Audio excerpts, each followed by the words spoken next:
They were about to sign the biggest deal of the year when Cecilia Moore collapsed. She hit the cold boardroom floor hard, right in front of the man who came to invest. For a few seconds, nobody moved. Some thought she had overworked herself. Others assumed she was simply fragile. But Kwon Do-jin didn't see an exhausted secretary.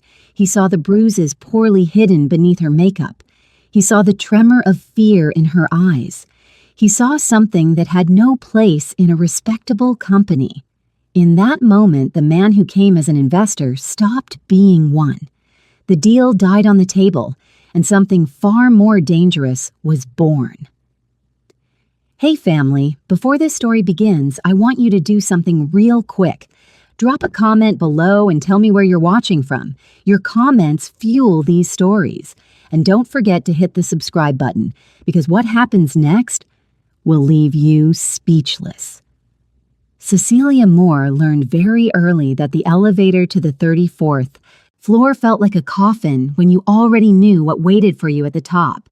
She stood inside it with her shoulders straight and her back stiff, her reflection staring back at her from the mirrored walls. Her lipstick was perfect. Her hair was neat. The thin layer of foundation hid most things. Not everything, but most things. The bruise near her cheekbone was still there, faint, yellowing at the edges. She had spent 10 full minutes this morning trying to make it disappear. The elevator dinged. She didn't move immediately. She took one breath, then another. Then she stepped out. The cross-global office floor was already alive. Phones ringing, keyboards clicking, laughter from somewhere near the coffee machine, people in clean suits and expensive shoes, walking like nothing in the world could touch them. Cece walked past them and no one looked at her twice. That was normal. She went to her desk, placed her bag down, and opened her laptop. Her schedule was already insane. Meetings, calls, emails she had answered last night that still needed follow-ups this morning. Good morning, Cece. She flinched before she could stop herself. Lily Carter stood beside her desk with a forced smile and worry in her eyes. You're early again, Lily said softly. Cece gave a tight smile. Someone has to be. Lily's eyes flicked to her face, to the faint shadow under the makeup. Did you...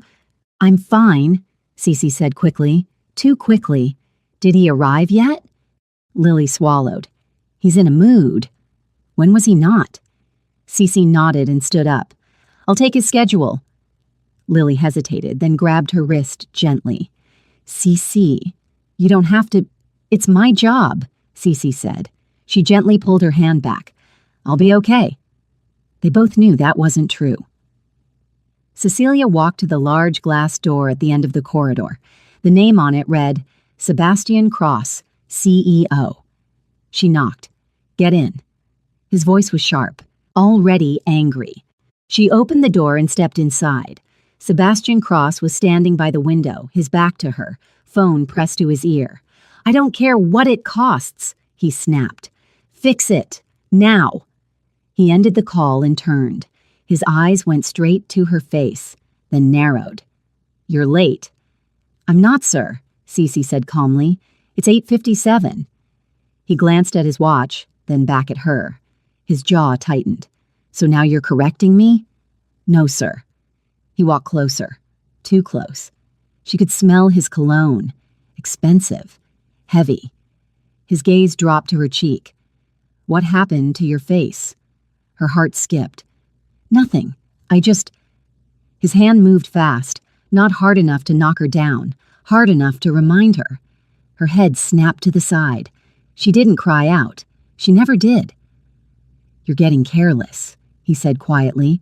Do you think people won't notice? I'm sorry, she said, her voice steady even, though her ears were ringing. He grabbed her chin and forced her to look at him. You exist because I allow it, Cecilia. She said nothing. Your job, your money, your mother's hospital bills. Her fingers curled slightly at her sides. Don't forget that. He released her and stepped back like nothing had happened. Where's my schedule? She handed him the tablet. He scrolled, then frowned. Why is this meeting still here? Because you said... I said cancel it. You said maybe.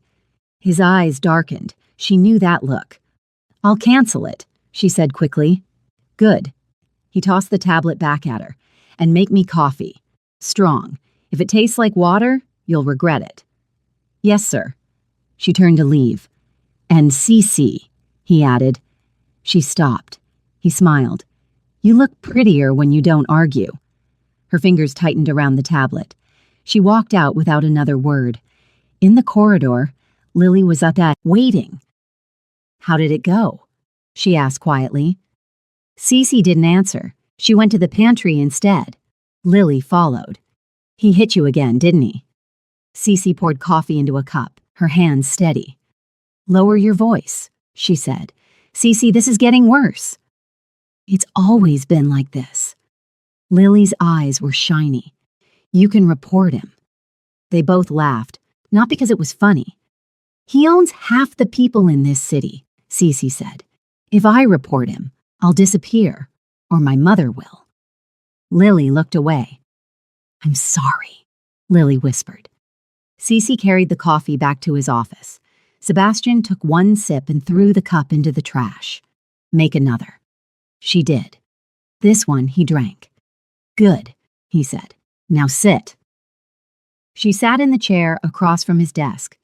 You've been sloppy lately, he said. Distracted. Tired. She said nothing. You think I don't notice? He leaned back. You should be grateful I'm patient. Her nails dug into her palms. There's a gala tomorrow night, he continued. Pre-investment event. You're coming with me. Yes, sir. You'll wear something decent, not like a poor secretary. Yes, sir. And you'll behave. She met his eyes. I always do. His smile was thin. You always do what I tell you. He stood up and walked around the desk again. She tensed. He stopped behind her. His hand landed on her shoulder. She froze. You should be careful, Cece, he murmured near her ear. You wouldn't want anything to happen to your mother.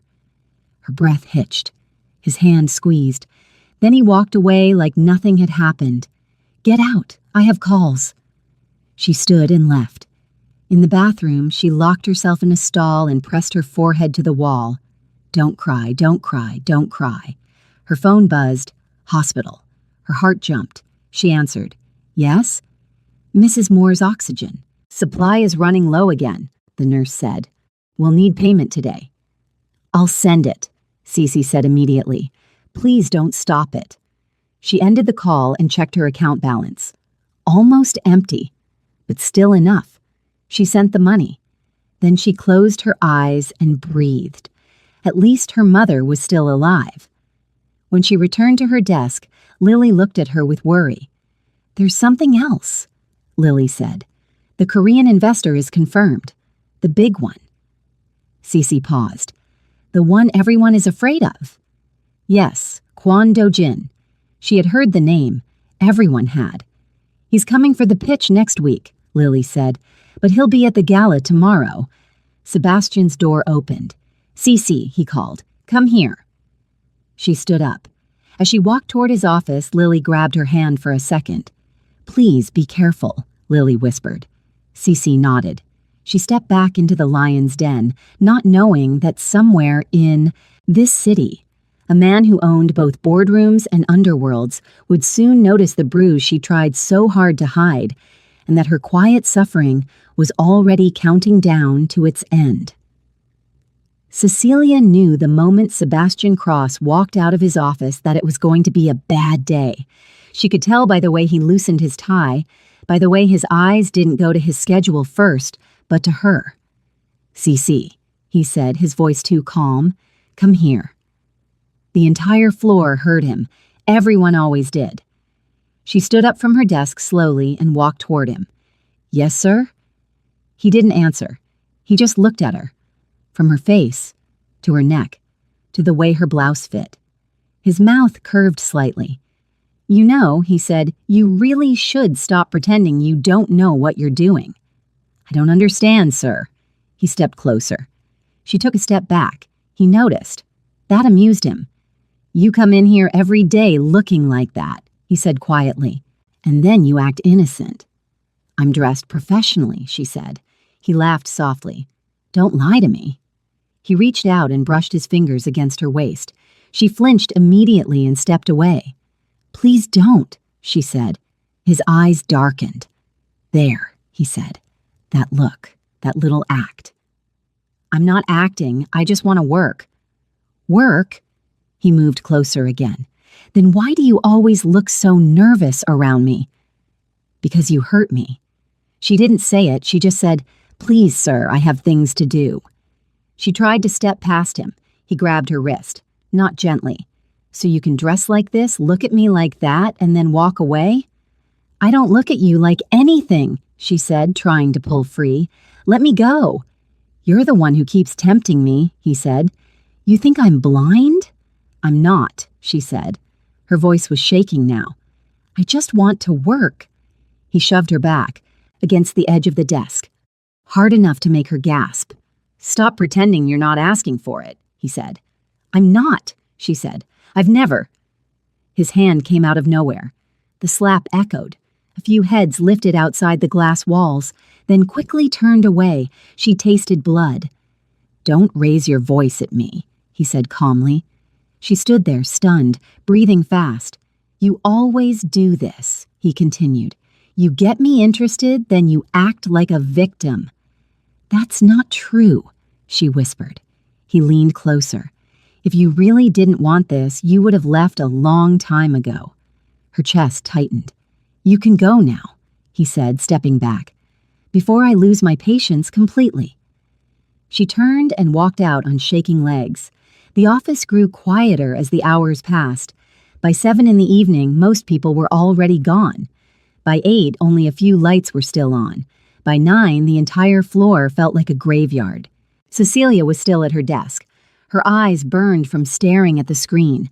Her shoulders ached. Her head throbbed. She checked the time again, 9:14 p.m. She stood up and walked to Sebastian's office. The glass door was closed, but the lights were on. She knocked. "Come in." He was sitting behind his desk, jacket off, sleeves rolled up, looking irritated. "I've finished reorganizing the presentation files," she said. "I'll send them to your email and—" "You're not leaving," he said. She froze. "Sir, you're not leaving until I'm satisfied everything is perfect." "I've done everything you asked." He looked at her slowly. "I'll decide that." She swallowed. "It's late." "So? I have to be back early tomorrow for the pitch." He stood up. "That's exactly why you're staying." Her heart started to beat faster. "I'll stay another hour," she said carefully, "but then I really need to go." He walked around the desk. "You don't get to negotiate with me, Cece." "I'm not negotiating," she said. "I'm just what?" He stopped in front of her. "Trying to leave again?" "I'm tired." He smiled. "You always are." She stepped back. He stepped forward. "Why do you look so nervous?" he asked. "You're acting like you're scared of me." "I'm not," she lied. "Then stop backing away." She didn't.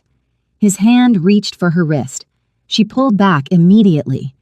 "Don't touch me." There it was, that switch in his eyes. "So now you're playing this game again," he said. "You stay here late with me. You come into my office, and then you pretend you don't know what you're doing." "I'm here because you ordered me to be," she said, "not because I want to be." "You don't have to lie," he said. "You think I don't see the way you dress? The way you look at me?" "I don't look at you," she said. "I avoid you." "That's just another kind of teasing." She shook her head.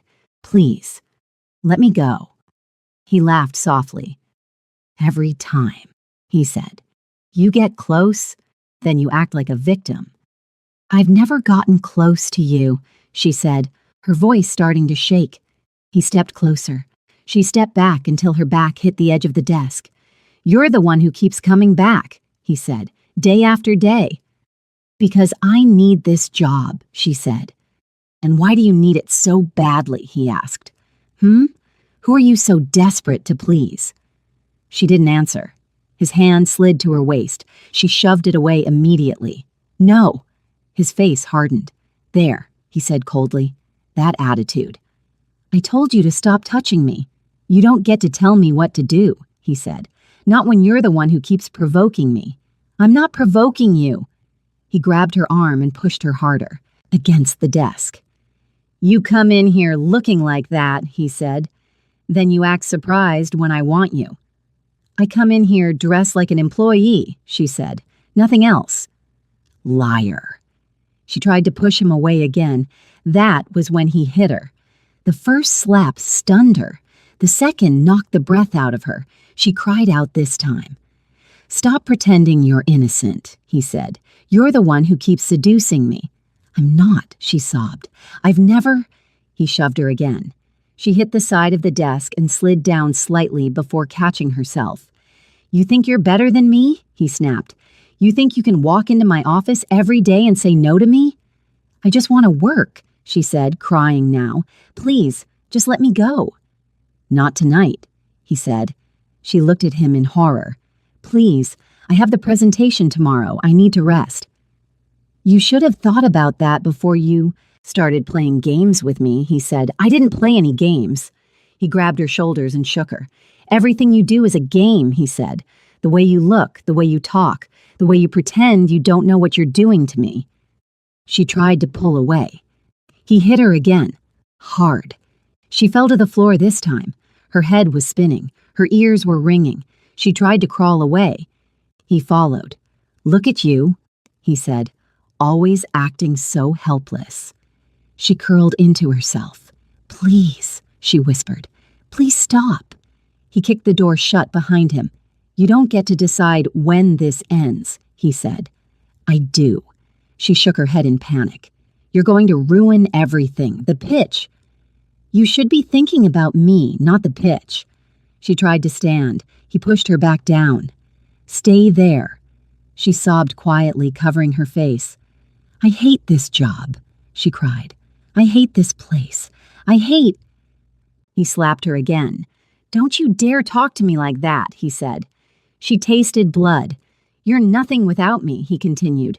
Do you know that? Nothing. No job, no money, no hospital bills paid. Her chest tightened. Your mother, he added softly. She needs that oxygen, doesn't she? She froze. Don't, she whispered. You think I don't know everything about you? He said. You walk out that door, and I make one call. One. And that machine stops. She broke. She started crying openly. Please, she begged. I'll do anything. Just let me go home. He looked at her for a long moment. Then he stepped back. You always say that, he said, and then you start teasing me again. I won't, she said desperately. I swear. He straightened his shirt. Get up. She struggled to her feet. You look disgusting, he said. Fix yourself. She wiped her face with shaking hands. Get out, he said, before I change my mind. She didn't wait. She grabbed her bag and stumbled out of the office. The building was empty. The elevator ride down felt endless. Outside, the night air was cold. She walked home like a ghost. In her apartment, she sat on the bathroom floor and cried without sound. Then her phone rang. The hospital. She answered with shaking hands. Mrs. Moore's oxygen supply is almost finished, the nurse said. We need the payment tonight or early tomorrow morning. Cece looked at her account. Almost nothing left. She still sent it. At least she's alive, Cece whispered to herself. She took a long shower. She covered the bruises as best as she could. She swallowed 2 painkillers and drank too much coffee. Then, without sleeping, she went back to work, because she had no choice, and because the pitch was in a few hours. Cecilia arrived at the office before most people. She'd not really slept. She'd only closed her eyes for a few minutes at a time, waking up every time she moved, and pain shot through her body. Her face felt swollen. Her ribs ached. Her head was still heavy from the painkillers and too much coffee. She stood in the bathroom for a long time, fixing her makeup, covering, hiding, pretending. By the time she stepped out, she looked acceptable. Not good, but acceptable. She walked to her desk like nothing had happened, like she hadn't been on the floor of Sebastian Cross's office a few hours ago, begging him to let her go. Lily arrived a few minutes later. She stopped short when she saw Cece. "Oh my God," Lily whispered. "I'm fine," Cece said immediately. "You're not." "Lower your voice." Lily's eyes were full of panic. "Did he—" "I said I'm fine." Lily swallowed. "You're shaking." Cece forced a small smile. "Just tired." They both knew that wasn't it. Sebastian arrived at exactly 9 o'clock. Perfect suit, perfect hair, perfect mood, like nothing had happened. He walked past Cece's desk without looking at her. "Coffee," he said. She stood up and went to get it. When she brought it in, he looked at her for a long second. His eyes went to her cheek, then to the way she moved, slowly, carefully. A small, satisfied smile touched his lips. "You look better when you're quiet," he said. She said nothing. He took the coffee and waved her away. "Busy day," he added. "Don't make mistakes." She left his office. The rest of the morning was hell. Phone calls, last-minute changes, executives shouting, tension everywhere. The pitch was scheduled for the afternoon. Everyone was nervous. Everyone was on edge. Cece worked without stopping. At some point, Lily whispered, "You should go home. You don't look okay." "I can't," Cece said. "Not today." Sebastian called her into his office again around noon. "Sit," he said. She did. He leaned back in his chair. "You didn't sleep, did you?" She said nothing. He smiled. "Good. You'll remember this day better." Her fingers curled into her palms. "After today," he continued, "everything changes." She looked at him. "When Kwon Do-jin signs that contract," he said, "no one will ever touch me." She felt cold. "And you," he added, "will still be mine." Her breath caught. "You don't get to leave," he said softly. "Ever." She stood up suddenly. "I need to prepare the boardroom," she said, "for the meeting." He watched her for a few seconds, then nodded. "Go." The boardroom was already being prepared. Everything was perfect. Too perfect. The Korean investor was scheduled to arrive at 3. At 2:30, Sebastian gathered the executives. At 2:45, everyone was seated. Cece stood at the side with the files and the tablet. Her vision swam. Her hands were shaking. She told herself to focus. "Just get through this. Just this." The door opened. Kwon Do-jin walked in. The room seemed to hold its breath. He was calm, unhurried. His presence filled the space without effort. People stood. Hands were shaken. Introductions were made. Cece kept her eyes down. The presentation started. Sebastian spoke confidently. The slides changed. Numbers, projections, promises. Cece passed files when asked. Her head was pounding now. Her chest felt tight. The room felt too hot. She tried to breathe. "Don't fall. Not here. Not now." Her vision blurred. She took one step, then another, and then the world tilted. The last thing she felt was the floor rushing up to meet her, and the last thing she heard was someone calling her name. When Cecilia opened her eyes, the first thing she saw was a white ceiling. For a moment, she didn't know where she was. Then pain rushed back into her body, and memory followed right behind it. She tried to move and winced. "Don't," a voice said calmly. "You're awake." She turned her head slowly. She was in a private clinic room. An IV was attached to her hand. The air smelled clean and expensive, and standing near the window was a man she recognized immediately. Kwon Do-jin. She tried to sit up in panic. I'm sorry," she said. "I didn't mean to." "Stay still," he said. His voice was low, controlled. "You fainted." Her eyes flicked around.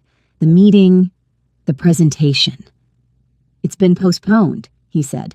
"What about Mr. Cross?" she asked. For a second, something cold passed through his eyes. "He is busy." She swallowed. I'm really sorry. I ruined everything." "You didn't ruin anything," he said. She didn't know why, but the way he said it made her chest tighten. A doctor came in a moment later. "She's exhausted, dehydrated, and in pain," the doctor said. "She also has several bruises in different stages of healing."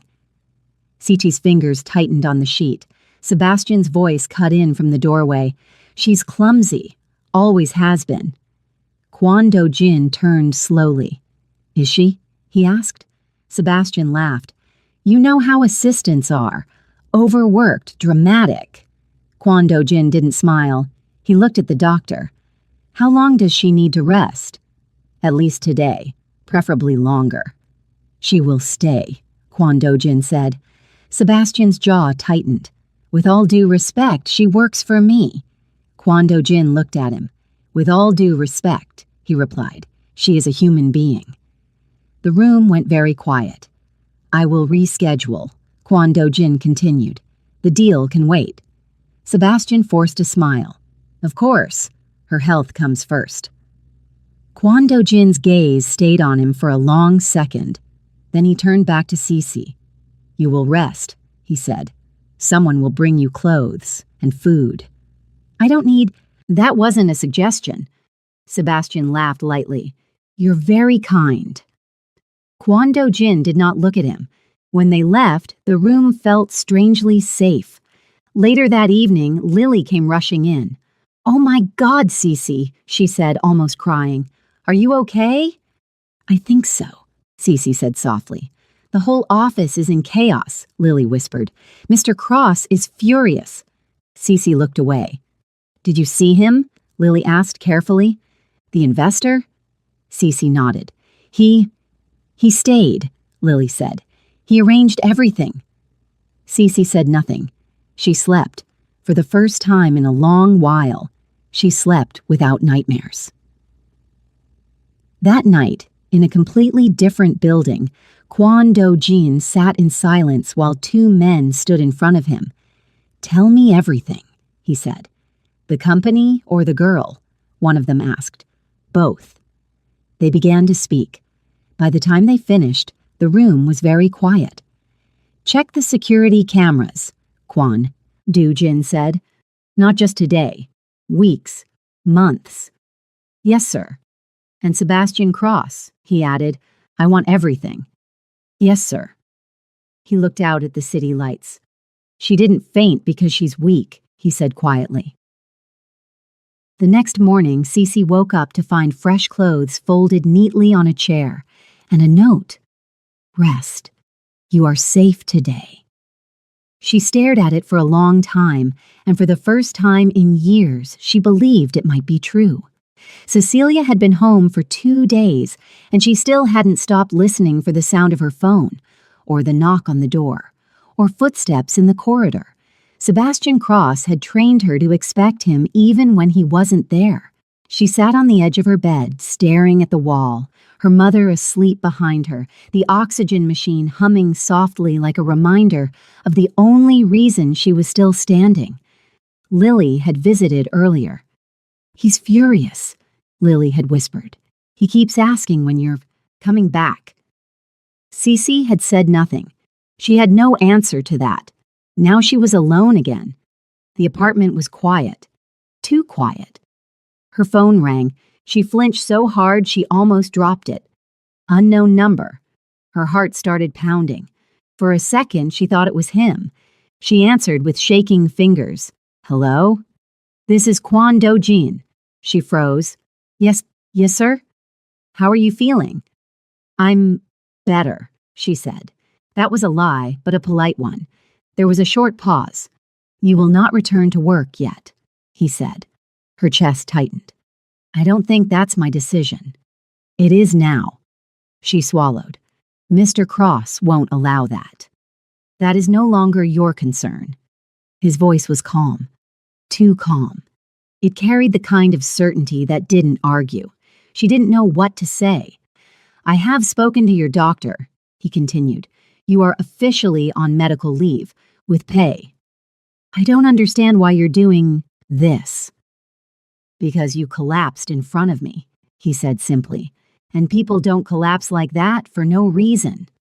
Her fingers tightened around the phone. I'm fine, she said automatically. No, he replied. You're not. The words hit too close. She was quiet. Cecilia, he said, using her name for the first time, I want to ask you something, and I want an honest answer.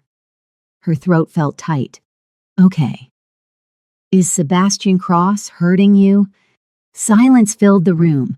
Her mother shifted slightly in her sleep. The oxygen machine continued its slow, steady rhythm. Her voice broke. You don't have to protect him, Kwon Do-jin said, and you don't have to be afraid of me. She almost laughed at that. Almost. You don't understand, she whispered. If I say anything, he has already crossed the line, Kwon Do-jin said. The only question is how long he has been doing it. Tears filled her eyes. She wiped them angrily. You can't help me. That is not your decision to make. She closed her eyes. Memories rushed in. His office, his hands, his voice, his threats, her mother, the oxygen, the trap. Yes, she whispered. He is. Kwon Do-jin did not react immediately. When he spoke again, his voice was colder. How? She told him. Not everything, but enough. About the touching, the accusations, the way he said she was asking for it, the way he hit her when she tried to leave, the way he used her mother against her. By the time she finished, she was shaking. I didn't want to tell anyone, she said quietly. It only makes things worse. You will not return to that office, he said. He will come for me, she whispered. No, Kwon Do-jin replied. He will not. She wanted to believe that. I will handle Sebastian Cross, he said. Your only job right now is to recover. What if he fires me? There was a pause. Then, he will not fire you, Kwon Do-jin said. He will be far too busy. She didn't understand what that meant, but something in his tone made her shiver. Tomorrow, he continued, I would like to see you, somewhere public, somewhere safe. Why? Because this should not happen over the phone, he said, and because I want you to understand something. What? You are not alone anymore. The line went dead. Cece sat there for a long time, staring at the phone in her hand, for the first time in a very long time. Someone new, and for the first time in a very long time. She felt something that almost looked like hope. They met at a quiet cafe not far from the clinic. Cecilia arrived early. She chose a table near the window where people were passing by constantly, where there were too many eyes for anything bad to happen. She kept checking the door. Every time it opened, her heart jumped. When he finally walked in, the entire room seemed to notice him before she did. Kwon Do-jin did not look like someone who needed to announce himself. He was dressed simply. Dark coat, no visible security, but the space around him still felt controlled. He saw her immediately and walked over. Cecilia, he said. She stood up awkwardly. Sir. Sit, he said gently. They sat across from each other. For a moment, neither of them spoke. Are you afraid right now? He asked. She hesitated. A little. That is honest, he said. Good. A waitress came. Orders were taken. Then they were alone again. You do not have to tell me anything you do not want to, Kwon Do-jin said, but I need to understand the situation clearly. She looked at her hands. He is not always violent, she said quietly. Sometimes he is nice. That's the worst part. It makes you doubt yourself. Abuse often works that way, Kwon Do-jin said. She looked up, surprised. You are not the first person I have seen this happen to, he continued. Just the first who collapsed in front of me. Her mouth trembled. He says it's my fault, she whispered. He says I look at him a certain way, that I dress a certain way, that I invite it. That is a lie, Kwon Do-jin said immediately. She swallowed. I know. But when someone tells you something every day, you start to believe it, he finished. She nodded. He says if I leave, my mother will die, she said. And I believe that too. His eyes darkened. I have already taken care of your medical bills, he said calmly. She stared at him. What? Your mother's treatment. The oxygen. Everything. It is covered. Tears filled her eyes instantly. I can't accept that. You can, he said, and you will. Why? She whispered. He was quiet for a moment. Then he said, because I saw you before you collapsed. She looked at him, confused. At the gala, he continued, you were standing behind him. Everyone was laughing. You were not. Her breath caught. You turned your face slightly, he said, and I saw a bruise under your makeup. Her fingers tightened around her cup. I noticed the way you flinched when he touched you, he said, and the way you looked like you were waiting for something bad to happen. He paused. I became curious, he said. Then I became uncomfortable. And then I could not stop watching. She couldn't speak. By the time you collapsed in that meeting, he said quietly, I was already looking for a reason to destroy that company. I just did not know yet that the reason was him. Her eyes widened. You don't have to do this, she whispered. It's dangerous. He looked at her steadily. Sebastian Cross is already finished, he said. He just doesn't know it yet. She shook her head. You don't understand. He's powerful. He owns. So do I, Kwon Do-jin said calmly. Something in his voice made her believe him. You will not go back to that office, he said. You will stay away. You will heal. And you will let me handle this. What if he comes to my house? She asked.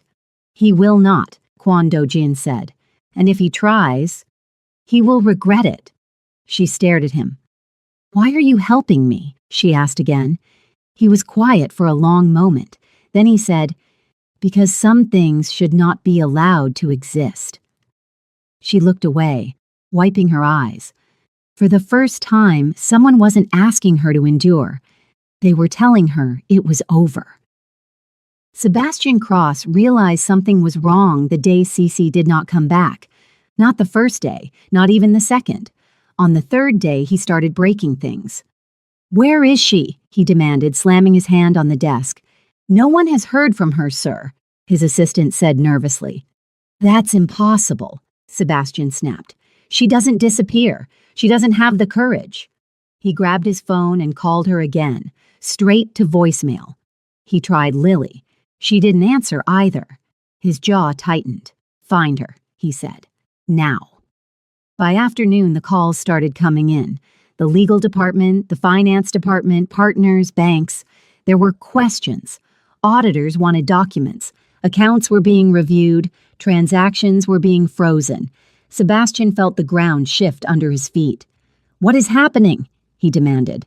No one is saying, sir, one of the executives replied. But something big is happening. Sebastian laughed. Too loudly. This is nonsense, he said. I have everything under control. He went back to his office and poured himself a drink. Then his phone rang. Unknown number. He answered. Who is this? Kwon Do-jin, the voice said. Sebastian went very still. We need to talk, Sebastian said immediately, forcing a smile into his voice. There's been a misunderstanding. About my assistant.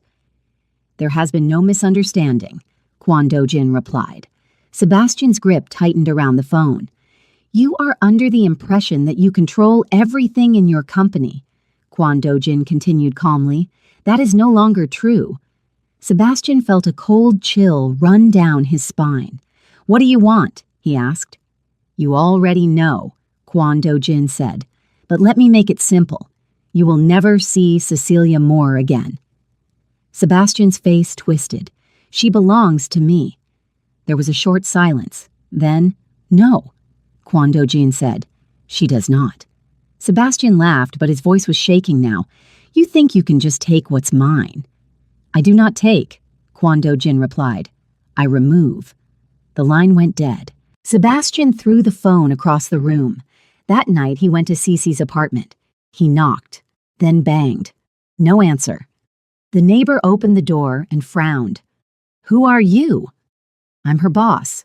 She doesn't live here anymore, the woman said. Some people came and helped her move. Sebastian's blood ran cold. The next morning, the news broke inside the company. A full audit, a temporary freeze on several accounts, 2 major partners pulling out, meetings were canceled, panic spread. Sebastian stood in the middle of the chaos, smiling and pretending everything was fine. Inside, he was burning. He went to his office and found 2 men waiting for him. They were polite. That was worse. Mr. Cross, one of them said, we need to ask you some questions. On whose authority? Sebastian snapped. Kwon Do-jin's, the man replied. Sebastian's smile finally cracked. Cecilia was in a quiet apartment she had never seen before. It was small, clean, safe. She sat on the couch, holding a cup of tea she had forgotten to drink. Her phone buzzed. A message. He cannot reach you anymore. Her chest tightened. Another message came a few seconds later. It has started. She didn't need to ask what that meant. She stood up and walked to the window. For the first time in a very long time, the city did not feel like a cage. Sebastian Cross spent the night in his office. By morning, he understood something very clearly. He was not in control anymore, and whoever was doing this was not going to stop. The building that once made Sebastian Cross feel untouchable now felt like a trap. By noon, the lobby was full of people who were not supposed to be there. Lawyers, auditors, investigators, employees whispered in corners. Phones would not stop ringing. Sebastian sat in his office staring at the door, waiting for it to open. And it did. 2 men walked in again. This time, they were not alone. Mr. Cross, one of them said calmly, you need to come with us. On what grounds? Sebastian snapped. Fraud, coercion, abuse of power, the man replied, and several other charges that are still being reviewed. Sebastian laughed. This is a joke. You don't have anything on me. One of the men placed a file on his desk. Then you should not be afraid to look. Sebastian opened it. His face changed. Bank records, emails, video stills, his office, Cece, him blocking the door, him grabbing her, him hitting her. This is fabricated, he said, his voice tight. No, the man replied. It is not. Sebastian's phone rang, his lawyer, then another call, and another. Your accounts have been frozen, the man said. Your partners have withdrawn. Your board has voted to remove you.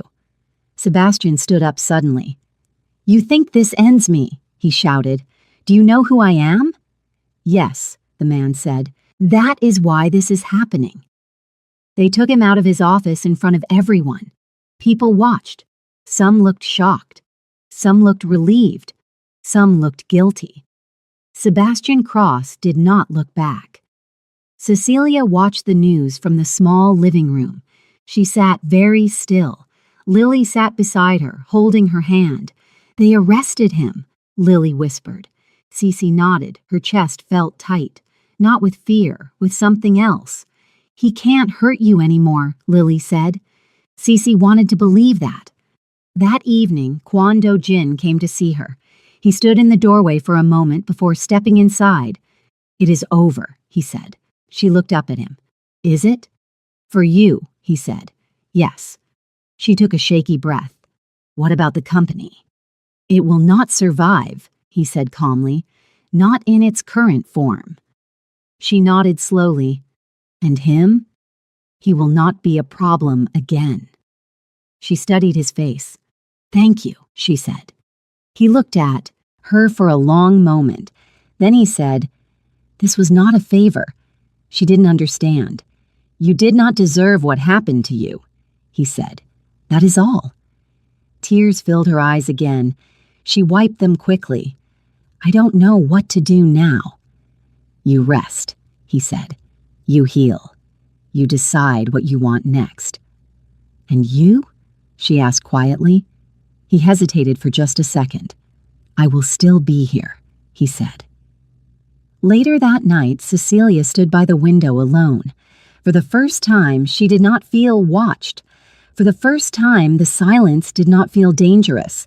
She touched her cheek where the bruises had been. They were fading, but she knew some things took longer. Still, she was free. Freedom felt strange. Cecilia did not know what to do with it at first. The days after Sebastian Cross's arrest were quiet. Too quiet. She kept expecting something bad to happen. A call, a knock, someone telling her it was all a mistake. Nothing came. She stayed in the small apartment Kwon Do-jin had arranged for her and her mother. Her mother was getting better, slowly. The oxygen machine still hummed, but there were days when she could sit up and talk for longer. "You look lighter," her mother said one morning, "like you can finally breathe." Cece smiled. "Maybe I can." She still had nightmares. Sometimes she woke up shaking, convinced she was back in that office. Those were the nights Kwon Do-jin would come, not to touch her, not to push, just to sit in the other chair in the room and wait until her breathing slowed. They did not talk much at first, but silence with him felt safe. One evening she finally said, "You don't have to keep doing this." "I know," he replied. "I want to." She looked at him for a long moment. "Why?" He thought about it. "Because you are still afraid," he said, "and because fear does not disappear just because the danger is gone." She swallowed. They started talking more after that, about small things, books, food, the city, sometimes about nothing at all, and sometimes about everything. One night she told him, "I still feel guilty." About what? About not leaving sooner, about staying. He looked at her steadily. "Survival is not something you apologize for." That stayed with her. Weeks passed. She started going outside again, started walking without looking over her shoulder every 5 seconds, started laughing sometimes. One afternoon, Lily came to visit. "You look like a different person," Lily said, smiling through tears. "I'm so proud of you."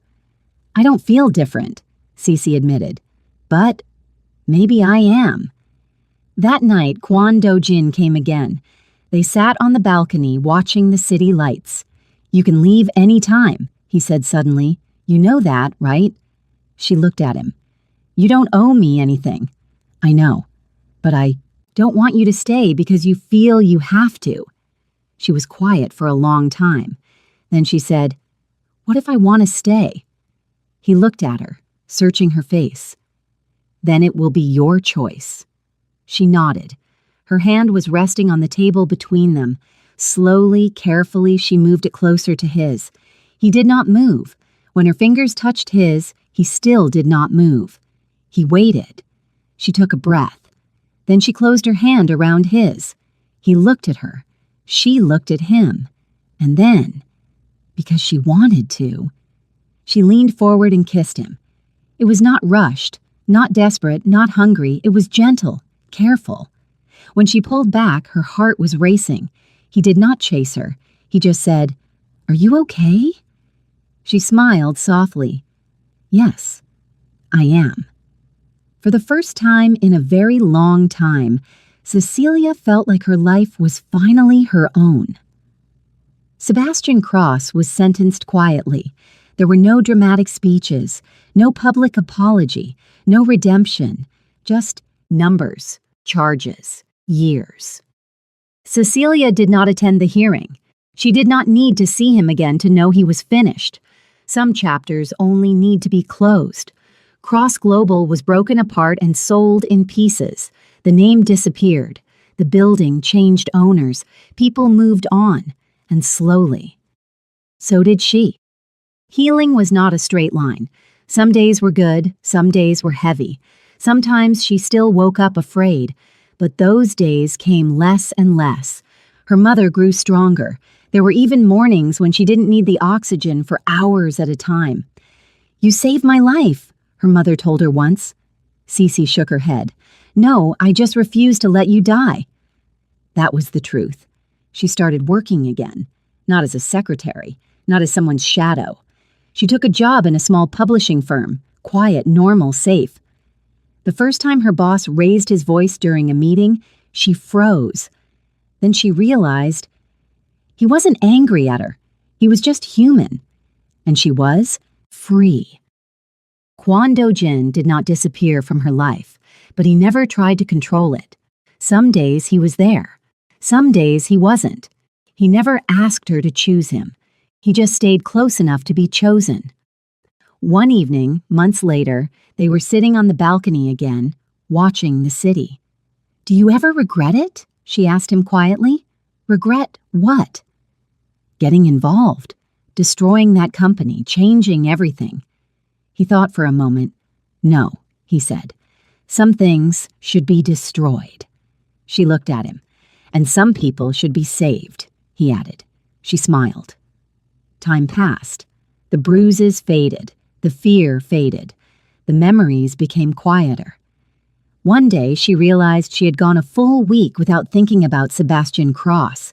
She cried that night, not because she was sad, but because she was finally free. Sometimes, people think strength is loud.